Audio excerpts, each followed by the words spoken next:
Hey everyone, my name's Zango, and in this video we are attempting a Pokemon Diamond Hardcore Nuzlocke with only Water-type Pokemon. I'm going to be leaving the rules I use for this run in the description of this video, and with that being said, let's talk about Water types.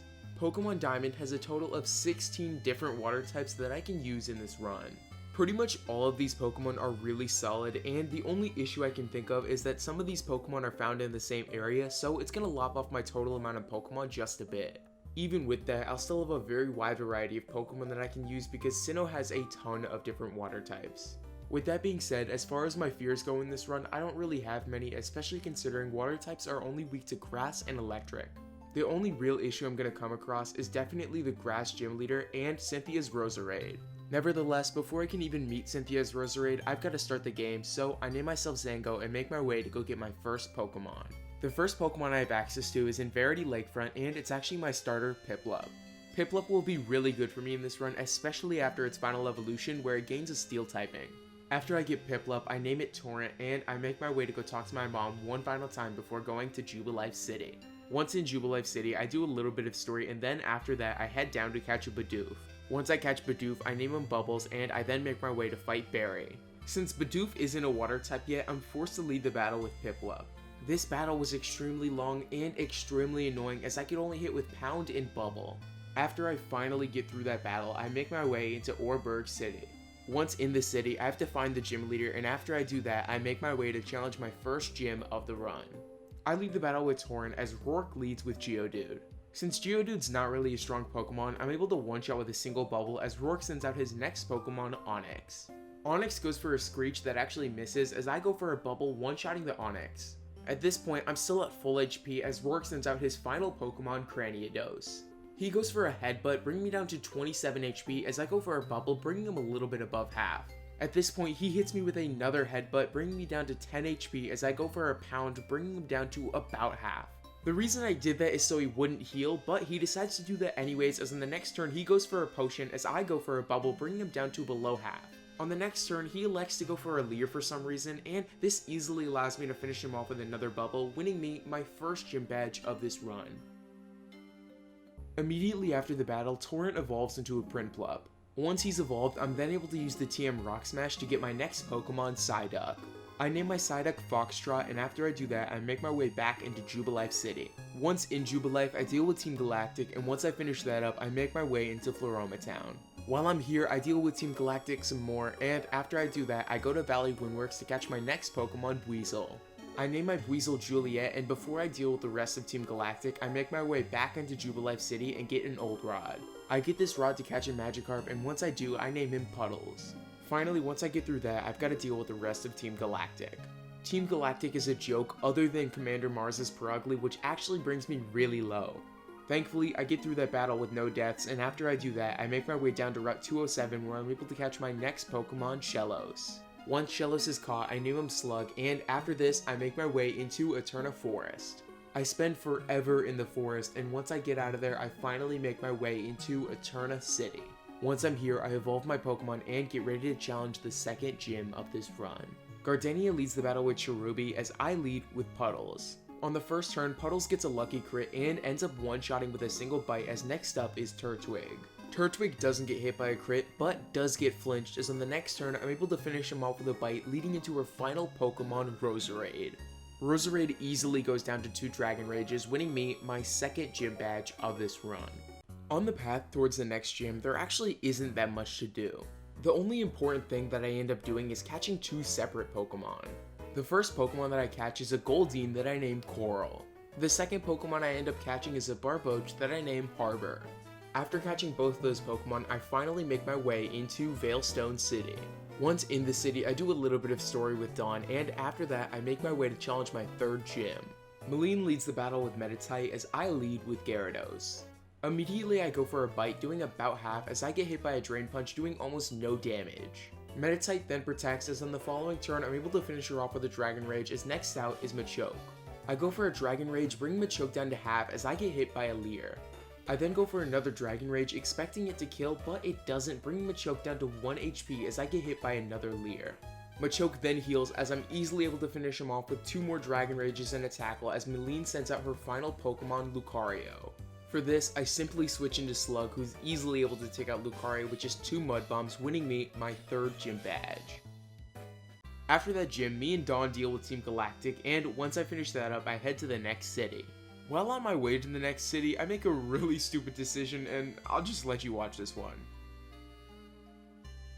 That was some pretty bad gameplay on my end. I really need to learn how to play by the crit more because that was awful. Regardless, with one less team member, I make my way into Pastoria City.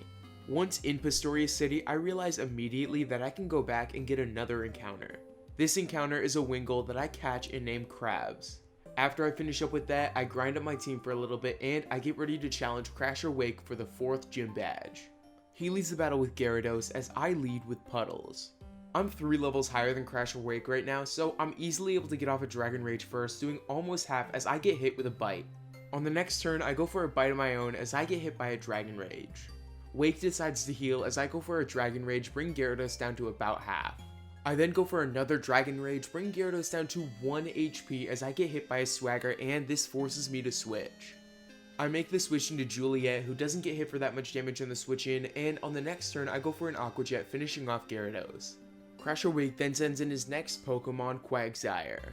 On the first turn I go for a Crunch, not really doing too much, only about a third, as Quagsire goes for a Mud Sport.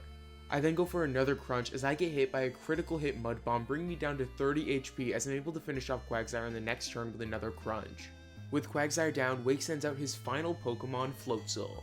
Floatzel can do a lot of damage really quickly, so I'm a little bit scared, but thankfully I'm able to play the switch game and I end up finishing off Floatzel with Harbor, winning me my 4th gym badge of this run.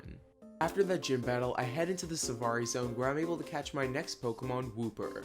Once I catch Wooper, I name him Drizzle and then I make my way to Hearthome City.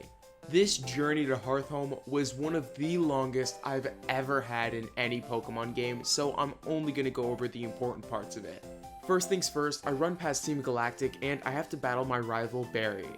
He's pretty easy to deal with, especially since he doesn't really have a strong team, and after I do that, I deal with the rest of Team Galactic and I talk to Cynthia.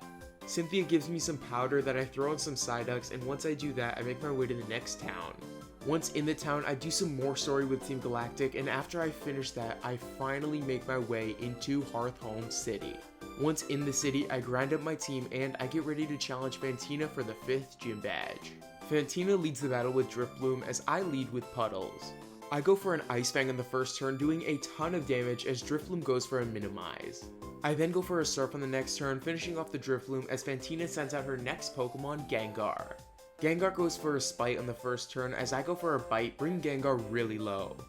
Fantina then decides to heal on the next turn as I go for a Surf, bring Gengar down to about half. Gengar then goes for a Poison Jab, not doing much as I finish her off with a Surf as Fantina sends out her final Pokemon, Mismagius. At this point, Mismagius isn't difficult at all as I finish her off with a Bite from Puddles and a Surf from Torrent, winning me my 5th gym badge. Immediately after I get that gym badge, I talk to Cynthia and then make my way into Conalave City. While going to the city, I catch a Tentacool that I named Sushi, and then while I'm in the city, I battle my rival. His team is a joke at best, and once I finish him off, I make my way to challenge my 6th gym. Byron leads the battle with Bronzor as I lead with Harbor. On the first turn, I go for a Surf that doesn't do that much damage as I get hit by a Confuse Ray. Because I'm confused, I decide to make the switch into Juliet, and I'm easily able to take out the Bronzor with another critical hit Surf, leading into his next Pokemon, Steelix. Because Steelix has a special defense stat of basically 0, I'm easily able to one-shot with a single Surf as Byron sends out his final Pokemon, Bastiodon. Honestly, Bastiodon isn't much better as he goes down to 3 Surfs, winning me my 6th gym badge of this run. After that gym, Barry pulls me in to do a little bit of story and I make my way to my next lakefront. Once here, I deal with Team Galactic, and after I do that, I make my way to go help Dawn. To do this, I have to deal with Commander Mars, but this really isn't that much of an issue since my team is way better than it was 5 gyms ago. With Mars defeated, I've got to make my way to my next lakefront near Snowbell City. To get to the next lakefront, I have to go through Mount Coronet. In Mount Coronet, I can catch a Feebas, but I'm definitely not going to considering it takes an arm and a leg just to find a single one. Even without Feebas in my Milotic, my team is definitely fine, so I'm not really risking that much by not getting my Milotic here. Regardless, after I make that decision, I make my way through Mount Coronet and into Snowbell City. Once in the city, I grind up my team and I get ready to challenge the 7th gym of this run. Candace leads the battle with Snover as I lead with Torrent. Torrent is easily able to one-shot with a single flash cannon as next out comes Medicham. Medicham is a little bit difficult as on the first turn she decides to go for a bulk up as I go for a peck. In hindsight, this was a pretty bad move as I go for Surf on the next turn, doing a ton more damage, almost one-shotting Medicham. With Medicham really low, Candace decides to heal as I go for a Surf, bringing Medicham down to about a third. Medicham then goes for a bulk up as I finish her off with a Surf as next out comes Abomasnow. Abomasnow gets easily one-shotted by a critical hit flash cannon as next out comes Sneasel, who gets much of the same as I win my 7th gym badge. Once that gym is down, I then make my way to Acuity Lakefront. While I'm here, I have to talk to Barry for a little bit and deal with a little bit of Team Galactic before I make my way into Team Galactic's secret base. While going up the secret base, I fight through countless Team Galactic members that don't really matter, and after I finish up with them, I make my way to fight Cyrus. His team is a joke at this point as he doesn't have very high levels, and after I'm finished up with him, I then have to make my way to Mount Coronet. This is the final time I'll be doing this, as after I finally make it to the top, I have to battle Commander Mars and Jupiter. Typically, this battle would be pretty difficult, but since I have a lot of Pokemon that can do a lot of damage really quickly, I'm easily able to sweep without losing any Pokemon. With that finished up, I go through the main cutscene of this game, and I fight Cyrus in the final battle with Team Galactic. Going over this battle would be a complete waste of breath as I destroy Cyrus in pretty much every single aspect. The battle starts with me going for an Ice Fang with Gyarados and actually freezing. This in turn allows me to set up 3 consecutive Dragon Dances and sweep Cyrus's entire team.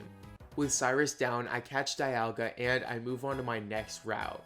On this route, I catch a Remoraid that I decide to name Squid, and once I do that, I make my way into Sunny Shore City.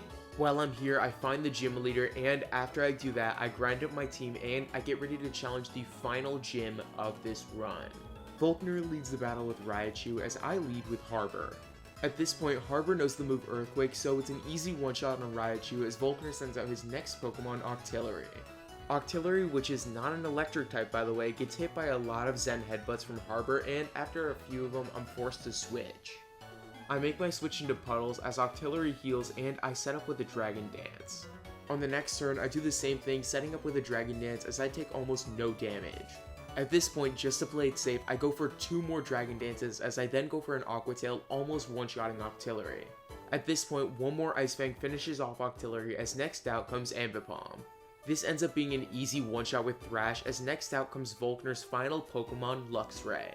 Luxray is easily one-shotted by a single Thrash as this wins me my final gym badge. Once I beat that gym, I make my way to my next route where I talk to Barry for a little bit and I catch my next Pokemon, Mantike. I name Mantike Waves, and since I already have a Remoraid in the party, I'm easily able to evolve it into a Mantine. After I get that evolution, I make my way into Victory Road where I sweep the competition and find myself in the Pokemon League. Now that I'm finally here, I grind up my team and I get ready to challenge Barry in the final rival battle of this game. Truthfully, I would love to say Barry put up a fight, but considering my Pokemon are all up to the level cap and his aren't even close to that, I'm easily able to destroy his team and win myself my final rival battle. With the rest of the run behind us, me and my new and improved team make our way to challenge the first Elite Four member, Aaron. He leads the battle with Dustox as I lead with Torrent. On the first turn, he goes for a Bug Buzz, getting a critical hit as I go for an Ice Beam, doing a ton of damage. On the next turn, he goes for another Bug Buzz, not doing much damage at all as I finish off Dustox with a Surf, as that leads into Aaron's next Pokemon, Heracross. Heracross goes for a Stone Edge, not doing any damage at all as I go for a Surf, bringing Heracross lower than half. With that being said, on the next turn, I make a switch into Sushi, who tanks a Mega Horn, and on the next turn, I go for a Sludge Bomb, finishing off Heracross. With Heracross down, Beautifly comes out next, and I go for a Sludge Bomb, almost one-shotting, and I end up poisoning. I then get hit by a critical hit Bug Buzz, not doing much damage, and since Beautifly is really low, he ends up going down to the poison damage. With Beautifly finished off, Aaron sends out his next Pokemon, Vespiquen. For this, I decide to switch out Sushi for Puddles. With this switch, I'm able to take out Vespiquen with just 2 Ice Fangs, as next out comes Drapion. With Drapion now, I don't really have a reason to stay in with Puddles anymore, so I make a switch into Harbor, and I end up finishing off Drapion with just 2 Earthquakes, winning me my first Elite Four battle. After that first Elite Four battle, I make my way into the next chamber and I fight Bertha. Bertha has ground types, and because of this, I'm able to pretty much one-shot sweep every single one of her Pokemon. The only real issue I have in this battle is at the very end where Juliet gets brought down to 27 HP by Hippowdon. Regardless, Hippowdon goes down in the next turn anyway, so it doesn't really matter, and that's my second Elite Four battle. For my third Elite Four member, I have to fight Fire types. As you can imagine, Fire types aren't hard to deal with at all due to my Water types, but the issue is that there's not too many Fire types in this game, so the Elite Four member only has 2 Fire type Pokemon. Regardless, this isn't an issue at all, as my high octane Pokemon are easily able to deal with every single Pokemon I have to verse in this fight. None of my Pokemon even get brought low in this battle, and after I defeat Drifbloom, I win my third Elite Four battle. With those 3 previous battles down, things stray from the norm as I have to battle Lucien. Lucien leads the battle with Mr. Mime as I lead with Juliet. With Juliet, I go for a crunch one-shotting Mr. Mime as next out is Medicham. For Medicham, I switch into Harbor and I get hit really hard with an Ice Punch on the switch in. On the next turn, I get hit with another Ice Punch, bringing me down to 93 HP as I go for an Earthquake, almost doing half. I then get hit by a third Ice Punch, bringing me down to 21 HP as I'm able to finish off Medicham with an Earthquake. With Medicham down, Alakazam comes in next, and this forces me to switch. I make the switch into Puddles, who gets hit really hard with a Psychic on the switch in, and on the next turn, Alakazam goes for an Energy Ball as I'm able to one-shot with a single critical hit Aqua Tail. With that, Lucien brings in his next Pokemon, Giraffe. Giraffe kinda sucks, so I feel safe enough to go for an Aqua Tail, and when I do a lot of damage, but I don't kill as Giraffe brings me down to 53 HP. At this point, I'm forced to switch, so I make the move into Juliet. When I switch in Juliet, Giraffe heals, and on the next turn, I go for a crunch, bringing Giraffe back down to where he was before. I then get hit by a double hit, not doing much damage, as I finish off Giraffe with a single Aqua Jet, as next up is the final Pokemon, Bronzong. On the first turn, I go for a crunch, not doing much, but lowering the defense as Bronzong goes for a Calm Mind. I then go for another crunch in the next turn, bring Bronzong down to half as Bronzong goes for an Earthquake, bringing me down to 59 HP. At this point, with me running out of options to switch into, I move into Waves. Waves gets hit by a Gyro Ball on the switch in, and on the next turn I go for a Surf, not doing much, activating the Citrus Berry as I get hit by another Gyro Ball. I then on the next turn go for another Surf, bringing Bronzong down to about a third as I get hit really hard with a Psychic. One more Psychic will definitely kill, but I don't really have another Pokemon to switch into, so I decide to sack Waves and go for another Surf. Surf doesn't kill as Waves gets brought to 3 HP, and on the next turn I'm able to finish off Bronzong with another Surf as that wins me my final Elite Four battle. With the entire Elite Four completed, I challenge Cynthia in the final battle of this run. Cynthia leads the battle with Spiritomb as I lead with Sushi. With Sushi, my goal is to just set up 2 consecutive Toxic Spikes, and I get a lot more than that, going for a ton more moves before actually getting taken out by Spiritomb. Once I do eventually go down, I make my free switch into Puddles, and I set up 4 consecutive Dragon Dances. After I'm finished setting up, I finish off Spiritomb with 2 Ice Fangs as Gastrodon comes out next. Gastrodon gets one-shotted by a single Aqua Tail as next out comes Garchomp. Garchomp gets one-shotted by a single Ice Fang as after that, Cynthia sends out Lucario.